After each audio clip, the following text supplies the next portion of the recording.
So I'll start by introducing Lowkey, if you will, please, to offer a few thoughts. Yes.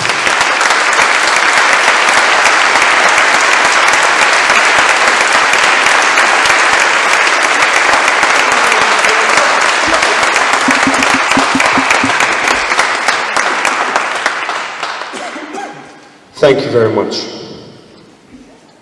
Because I tried to extend your liberties, mine were curtailed. Because I tried to rear the temple of freedom for you all, I was thrown into the cell of a felon's jail. Because I tried to give voice to truth, I was condemned to silence. This is from an article by Karl Marx in the New York Daily, 25th of August, 1852, and he is quoting the representative of a jailed worker at the time.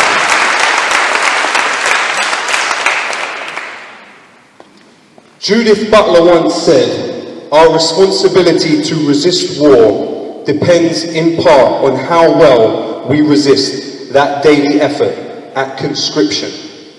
What she refers to as a righteous coldness is that which allows the spectatorship of suffering to go on unabated and uninterrupted. We have to be absolutely clear what is happening here. Julian Assange is not being punished for anything he has done wrong. He is being punished for everything he has done right.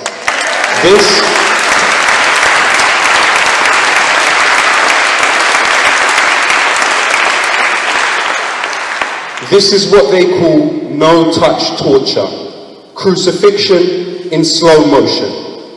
And while Julian Assange is the instrument, what they are attempting to crucify is the truth, is the inner workings of the powerful. What he attempted to do was smash through the wall which has been created between us and the actions of governments who are supposedly acting in our names. Now, the function of this is to scare people away from crashing through those walls.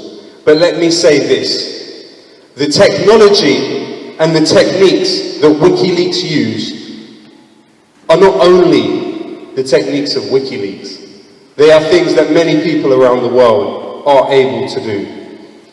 And why shouldn't we violate their digital walls when we know that the NSA has the ability to listen to our conversations, that we do not have a government that in any way, shape or form defends our privacy, defends our right to digital self-determination? So what I say to all of those out there who are looking at the example of Julian Assange, recently the case in Malta that struck me as having some relevance to the Julian Assange case was the son of the whistleblower who was assassinated there was asked, "What can you do to defend whistleblowers?" And he said, when they take that leap of faith, it is to act on the information they give us. So what I say to all of you is continue the work of Julian Assange.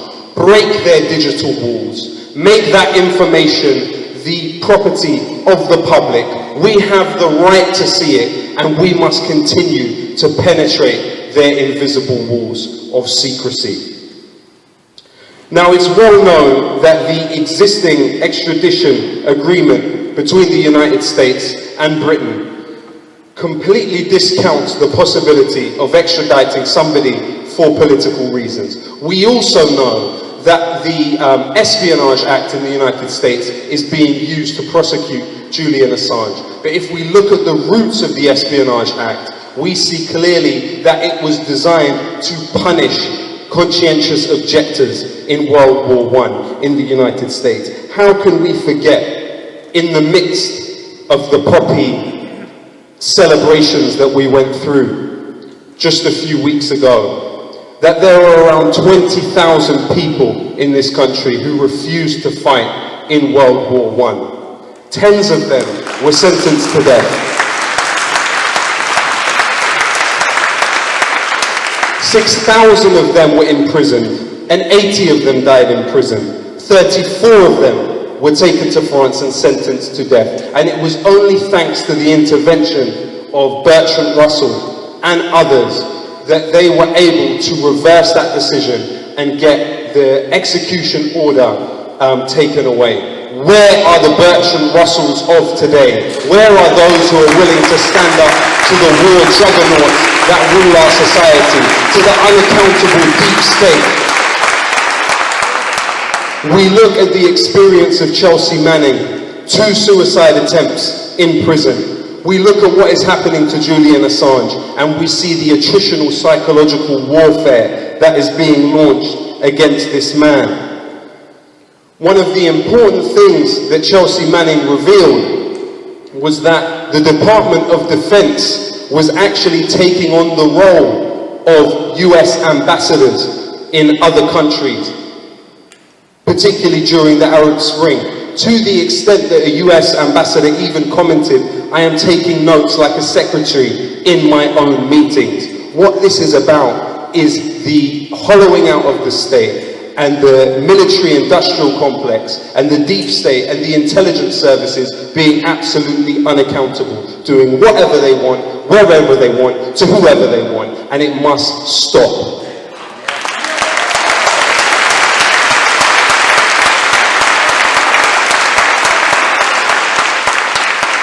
This is a word to the stenographers who call themselves journalists.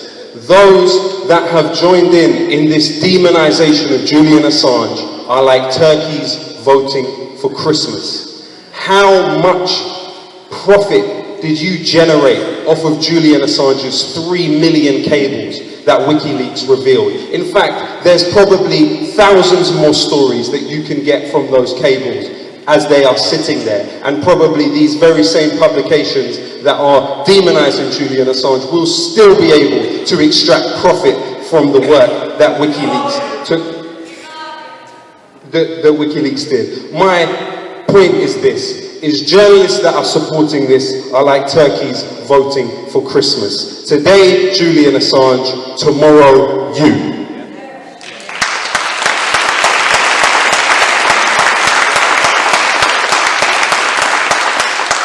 I'm not sure how long I'm meant to be speaking, and we have a fantastic panel who I'm looking forward to hearing from. The point that I just want to drive home is we now are on the precipice of an election of like there has never been in the history of this country. We want a more forthright and clear position from the leader of the Labour Party on the plight of Julian Assange. Yes, but we also know something. We also know something else, and we can see it being played out in the case of Harry Dunn today. You have a greater level of receptivity in the opposition of the Labour Party. If that man gets into number 10, we know there is an ear open and there is the potential for reaction to public pressure. We have to do everything we can to thrust Jeremy Corbyn into number 10 and take the initiative to place pressure on the levers of power in this country to release Julian Assange. And please, let's set about deconstructing this horrific relationship that exists between the unaccountable deep state and the public. Our taxes are used to kill people all around the world. We need to stop that. Thank you very much.